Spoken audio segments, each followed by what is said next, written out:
What's up, guys? It's Brandon Flash. Today we're here with my 2023 Tesla Model Y all-wheel drive. Yes, the base model with the 4680 battery cells. And I've had it for 1 month now. I've already put 6,000 miles on it all around the country. And I just want to tell you some of my experience with it.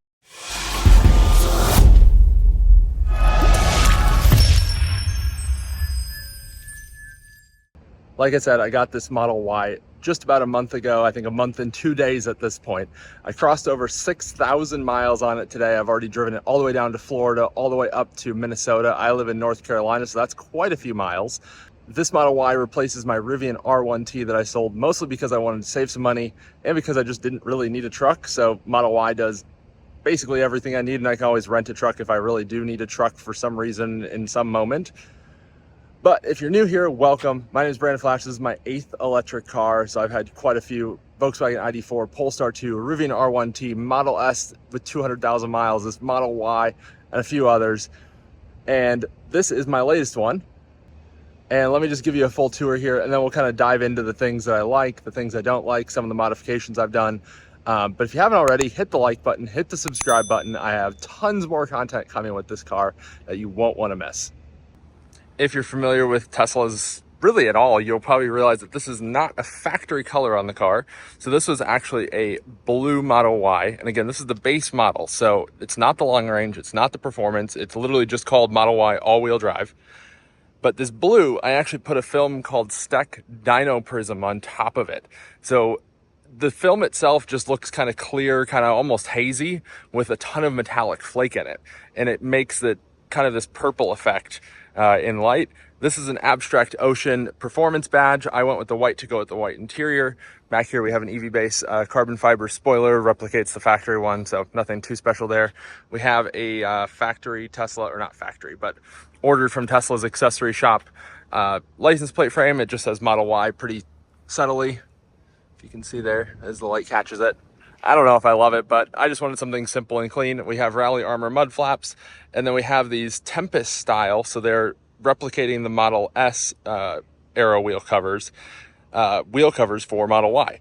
And these are from EV Base, so I'll put links down below for some of these accessories. Otherwise, I will be making dedicated videos testing these wheel covers compared to the factory Gemini wheels, because these are the base 19s that I got, and then these are aftermarket covers, as I just mentioned. So I'll be comparing the efficiency of these versus the Gemini covers versus no covers to see if they actually make a difference. But coming around front, I don't have a badge on the front. And this is actually a paint protection film rather than just a wrap film. So the difference there is that it's applied wet, so they kind of slide it around, and that it's also thicker than wrap film. So wrap film is typically around 4 mils thick, whereas paint protection film is typically around 8 mils thick. So definitely a lot thicker, actually protects your paint. But the primary purpose of this one is actually to kind of change the look of the car. Protection is a little bit of a side effect. But let's go into the interior here as well. So I went with the white interior. You can see that this has the slightly updated interior that Tesla did. So it has the white, or the accent, on the doors. If you get the black interior, you'll have wood on the doors, of course. And then we'd have this panel is Alcantara instead of white. Like the older doors had white here and then didn't have this accent. So just a little bit different. White dash piece. We have the very bright white seats. I did ceramic coat the exterior of the car as well as the inside of the car. I made a video about that as well. Down here we have the 3D mats. I'll put a link for those as well. Those are my favorite mats. I used those on my last couple cars. Big fan of them. They fit really well, protect them. Kind of a premium feel without feeling like you're driving an off-road truck with vinyl floor. Back seat has only been used, I think, a couple times. Definitely has had more cargo back here than people. But this is where I keep my CCS adapter and my J1772 adapter. They surprisingly don't rattle a whole lot back here, but I'll figure something else out if they start to. Come back to the trunk. I've got some stuff back here.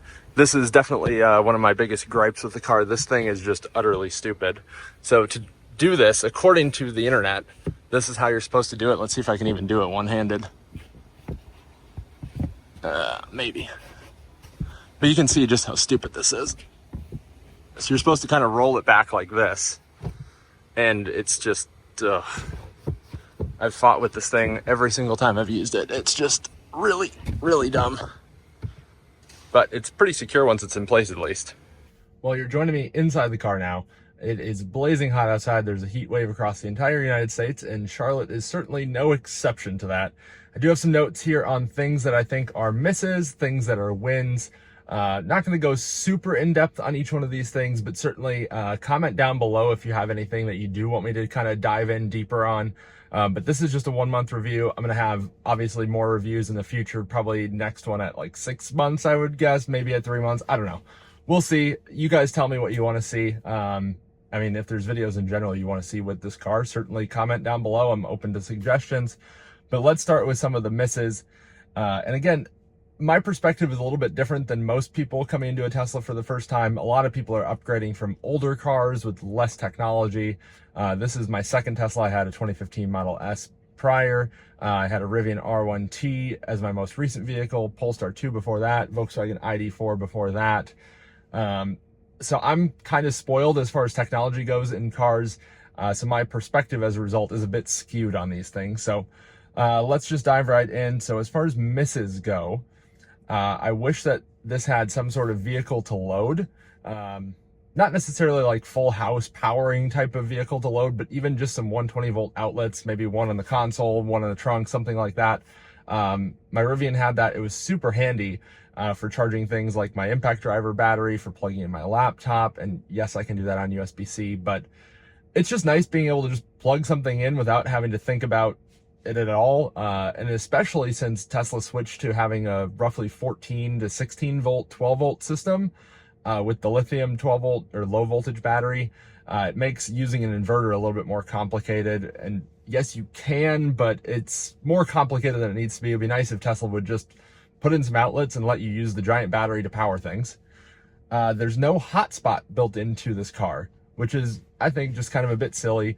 I hadn't really used that in a car before, but when I had it on my Rivian, I actually used it all the time. I work out of my car fairly frequently when I'm on the road, and having a hotspot built into the car is actually super handy. And Tesla, if you're listening to this, I'll happily pay for it.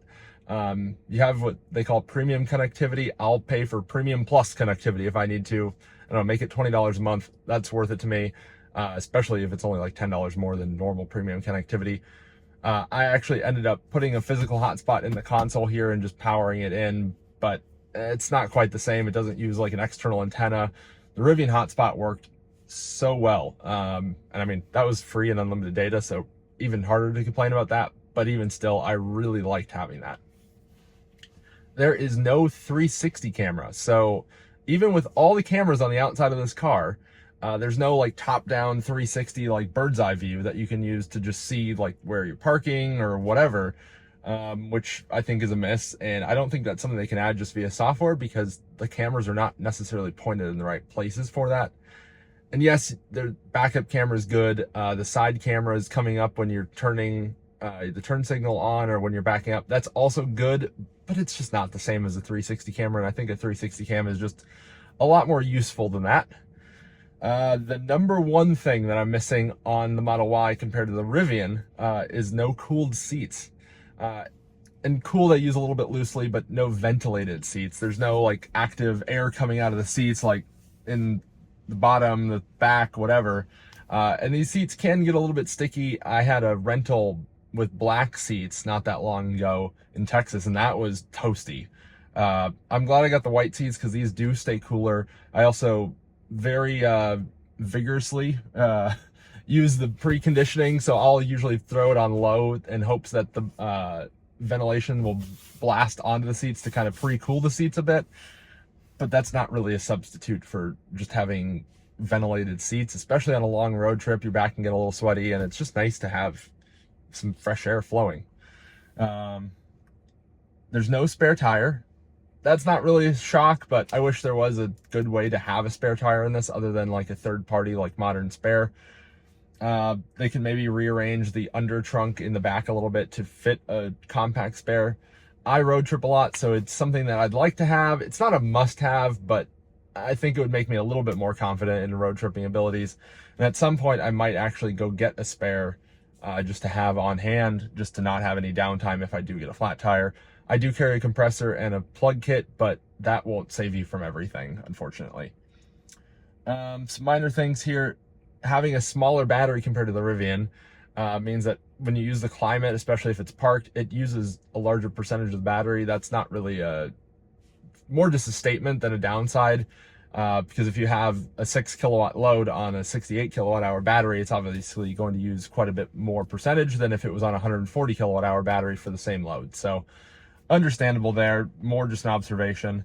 The climate controls, as many of you are familiar, Tesla has touchscreen controls for the ventilation, and you drag the vent because it's just one slit across the dash, and that's how you control the HVAC. So you just kind of drag it and whatever, but you can't seem to turn on which or where the vents are pointing unless you take it out of auto, which is kind of just obnoxious, and I don't really see any good reason for that. So like if I want to have it blowing on my feet, I have to take it out of auto. Come on, Tesla. Vision Park Assist is completely useless. So my Model Y, being a 2023, it doesn't have ultrasonic sensors in either the front or the rear bumper. It's fully reliant on the cameras for kind of knowing where the car is at any given point. And there's not a front bumper camera. The only forward-facing camera is actually behind the rear view mirror. There's 2 of them there on hardware 4. And it can't see directly in front of the bumper. It can't really see that much on the sides necessarily, so it's kind of useless. I would say don't depend on Vision Park Assist at all. It may as well not exist. There's no FSD beta on hardware 4 yet.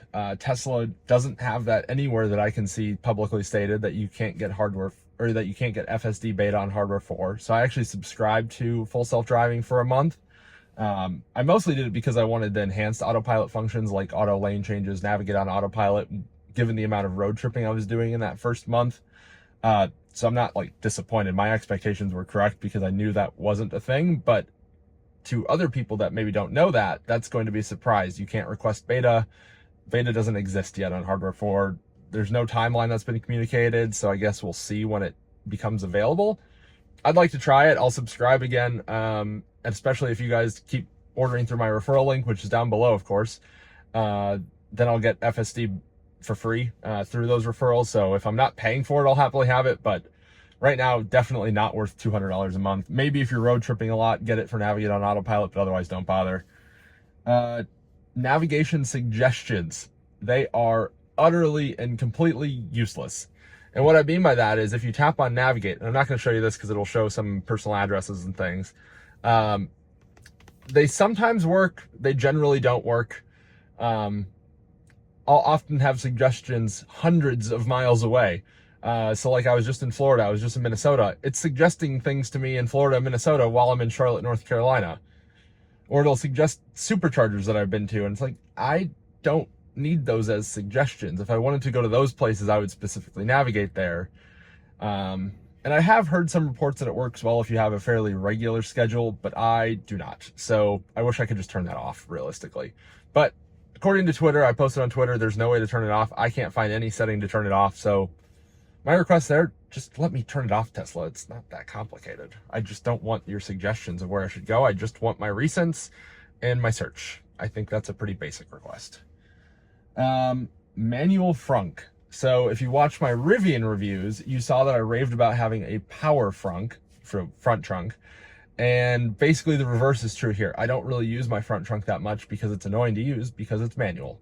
And also the hood is kind of fragile, so you want to be careful if you use it, which makes you less likely to use it. So I basically have my front trunk as a place for things that kind of just live in the car. So like some tools, my air compressor, plug kit, charge cables, things like that, which is fine. But it would be nice if it was more usable if it was power. And realistically, a $50,000+ car in 2023 should have power front trunk. Like, I don't think that's asking too much. Maybe the Model 3 and Model Y don't necessarily need it, but the Model S and Model X absolutely should have a power front trunk, especially at nearly $100,000. That's just inexcusable, in my opinion. But anyway, those are all the things that I think Tesla missed on the Model Y, and a lot of those do kind of just apply to Tesla's lineup as a whole.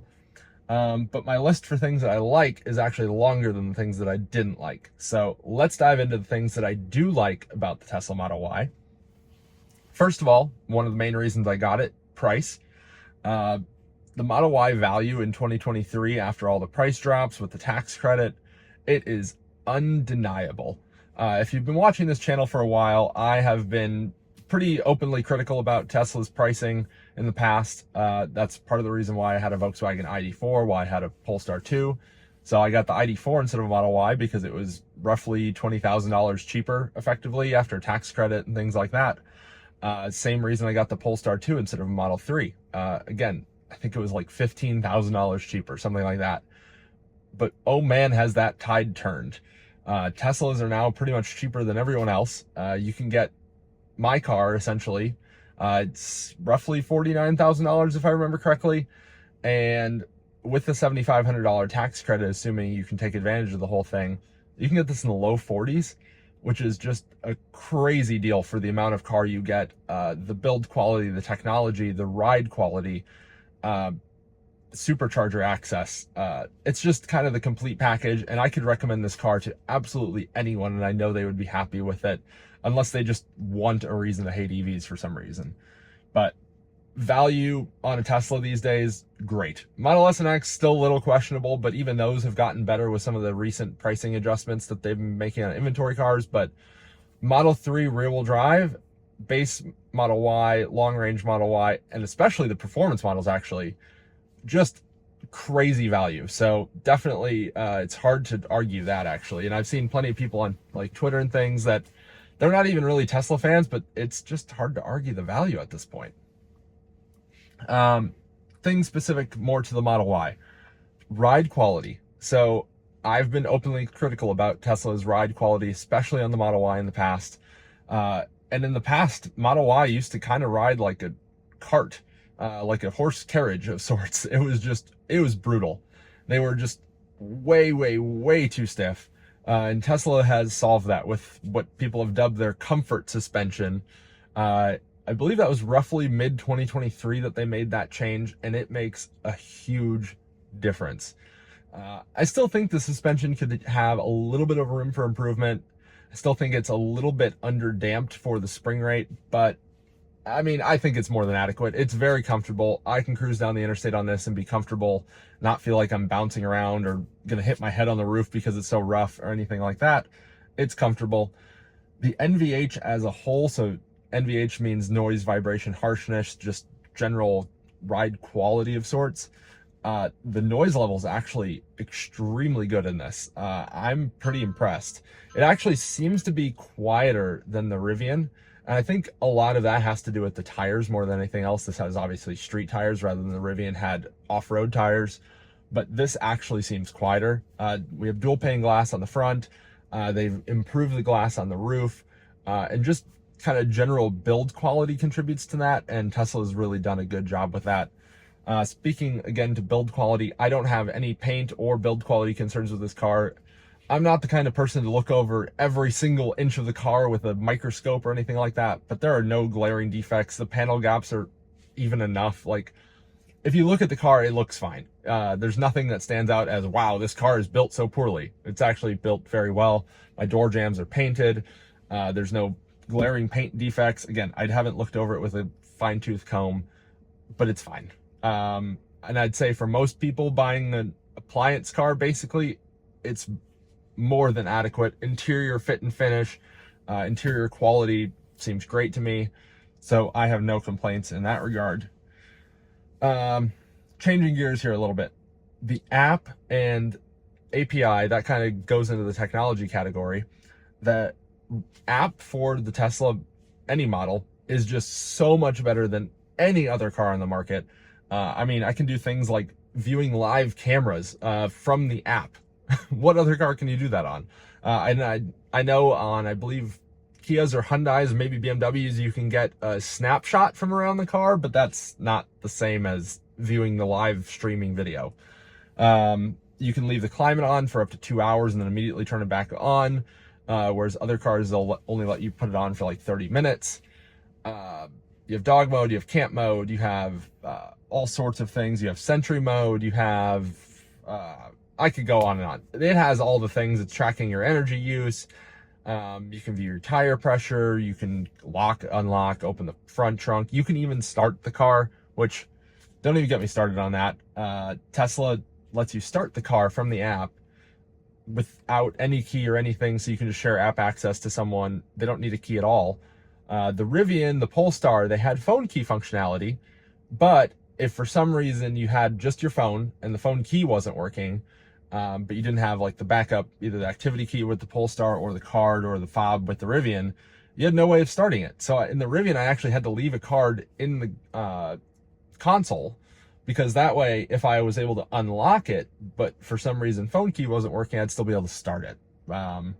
Whereas Tesla, you can just hit start and it gives you 2 minutes to hop in and drive.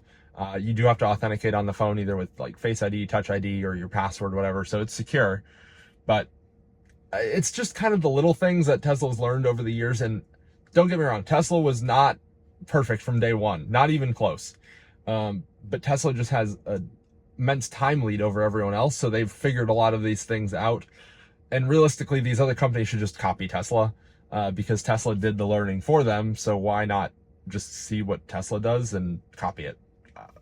It seems pretty basic to me. Going on about API access. So there are services like Teslafy, Tessie, TesLab, TeslaMate, just to name a few, that you can actually log all the data from the Tesla API. It's not official at this point, but it looks like they're going to make a more official path for people to use that with like tokens and things like that. But for right now, you can just log in, you create a token for those systems, and then it can log everything. So it can log your charging, it can log your tire pressure, it can log your drives, basically everything. All those things I was telling you about on the Tesla app, those are all on the API that then these other third-party services can use as well and log. And I really like having that level of nerd data. I also have a CAN server and Teslax and things like that, so I'm well beyond what most people would do in these cars. But even if you just use something like Tessie or TesLab, those are kind of more general consumer friendly. You'll still, I think, get some value out of that, especially if you're like expensing miles, things like that. It just tracks everything, makes it a lot easier for you. So let's talk cooling and heating capabilities. So kind of a couple different angles to this. The preconditioning of the battery on Tesla's system is great. If you use the built-in navigation, which you should, if you add a supercharger, if the car adds a supercharger, it'll precondition the battery before you get there, which is usually heating it up. And yes, even if it's like 90 degrees outside, it's still probably heating up your battery. I had that happen yesterday. Actually, it was targeting, I believe, 58 degrees Celsius battery temperature on preconditioning, which is very different from Rivian's strategy, but I'll probably make a whole video about that. But it's actually using the heat pump and scavenging heat from the air conditioning system or from the powertrain or from outside, because it has Tesla's Octovalve system, which can scavenge heat from all the different systems or pull coolness or put coolness wherever. It's just a very slick system to use that heat or coolness more effectively, which is pretty great. It's also a lot quieter than what the Rivian had as far as the AC compressor, especially when it was preconditioning. So no complaints as far as cooling system goes.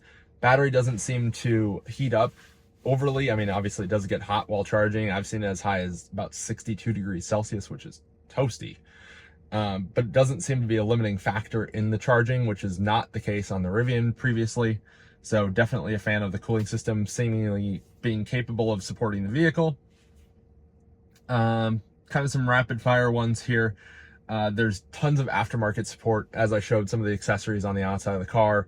Basically, if you have a problem with this car, if you have something that you want to see done on this car, someone else probably has had the same thought and has probably made a product that can help support that. So huge aftermarket support, just given the volume of cars that are being sold between the Model 3 and the Model Y. And there's a lot of overlap between those, of course. Autopilot works on unmapped roads, which is so nice. I didn't realize how much I missed being able to use autopilot wherever I wanted, or any driver assistance system. But with the Rivian, it had to be on mapped roads, which meant a lot of like state highways or county roads, things like that, where they're just long, straight, whatever, especially at lower speeds, so it's a longer time. You couldn't use any form of lane keeping, whereas Tesla will let you turn that on. It'll let you turn it on pretty much anywhere, which maybe is not ideal, but I'm glad it lets me turn it on the places that I think it's safe anyway. it has a trip. So like on the trip computer, it has a current drive trip, a since last charge trip, and then it has 2 trips that you can reset and name whatever that just go on indefinitely, which Rivian only had 2 trips. You couldn't name them, and you didn't have a current drive or since charge trip. So glad to have those.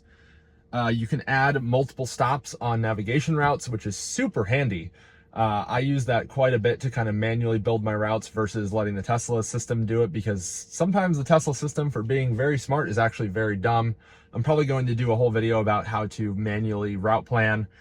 Comment down below if you think that would be helpful or interesting, but it works really well. It predicts your arrival to each one of the different stops. And then we'll add in charging in between stops as needed, which I find very helpful. You can name your trips. Again, that's just tying in there. The camera with the turn signal is super handy. Again, it's not a replacement for kind of a bird's eye 360 cam, but it's still very helpful. It kind of helps cover your blind spots, which, I mean, if you set your mirrors properly, you shouldn't have blind spots to begin with, but it still is kind of nice just to see off to the sides without having to like move your head or whatever. Still do that, of course, for safety, but it's nice having additional resources there to make sure that you're being safe. It helps with passenger reassurance a bit too, because they can see that, whereas they can't really see the mirrors. Phone key works really well, with the exception that my second phone I set up as a phone key, and it seems to be preventing my main phone from letting it lock when I walk away, even though I have phone key disabled on my second phone. So it works really well on approach. It's slightly questionable if you have 2 phones and both of them are set as phone key for walkaway, but I think that's kind of a unique problem to me versus a general problem. It overall seems to work quite well. Build quality, as I said, is excellent. The sound system in this car absolutely rocks.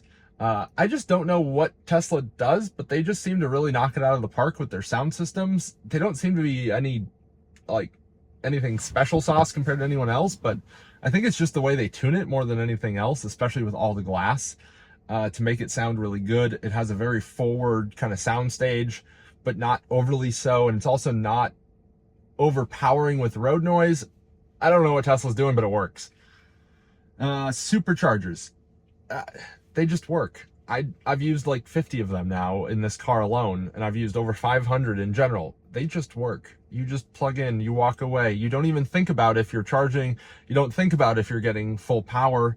And yes, I have had a couple issues here and there, but I've had more issues in a week with CCS cars and Electrify America and the Rivian Polestar ID4 than I've had in years and 1,000+ stops with Tesla. So it's basically a non-issue. It basically is perfect.